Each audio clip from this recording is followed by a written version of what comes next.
we smile and laugh in the same language. It connects us. It creates a common bond.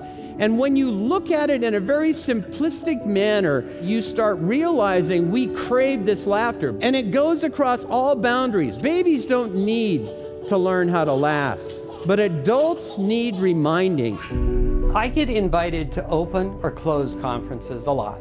And when I open them, the reason is because if I can get everybody laughing, it brings them together. So once I get them laughing, they're open to new things. Laughter is just a common bond. And as Britney Spears said, it's not rocket surgery. It is not complicated. It just takes a little bit of work.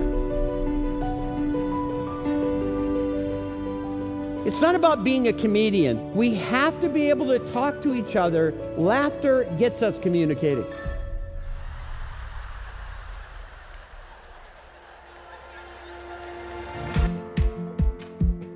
As I research each group, I try to find out what's stressing them and then try to come up with a couple things that make them laugh. A lot of folks call them props. I call them X-stressories.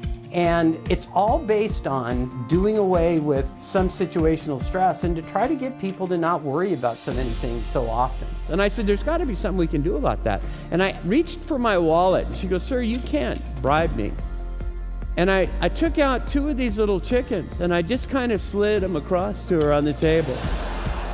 And I turned my hand over and she was so surprised. And she started laughing and she goes, I don't think. And I said, now before you say anything else, and I just slid one more across. He had the entire group laughing hysterically, but he also was so good about having that message in there as well. An absolute pleasure, and I will work with him again in a heartbeat. The use of humor as a stress reduction tool in some very difficult jobs has been my entire life history. And it also taught me a really important leadership message, and that leadership and authority are 2 very different things. When we use humor, it creates a likability that is hard to duplicate in other ways.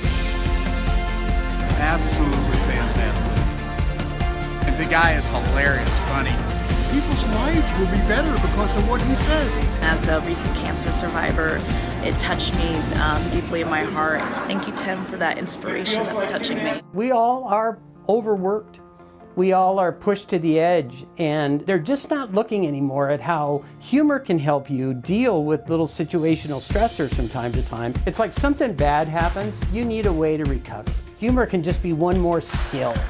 This is a cubicle crab. You can go across the top of the cubicle and are we being a little crabby today? Humor is simply combining ideas that aren't normally associated with one another. It's at the heart of creativity. It is learning to see things differently. And when you change your perception, you actually create a different reality. Stress is not based on what happens to you. Stress is based on your perception of what happens to you. The opposite of depression isn't happiness. The opposite of depression is being resilient. Everybody that got up here has talked about how change is coming all around us. The only way to be able to deal with it is to be more resilient. Thanks for sharing it with me. Talk to you soon. Woohoo! Save me the middle seat. Woohoo!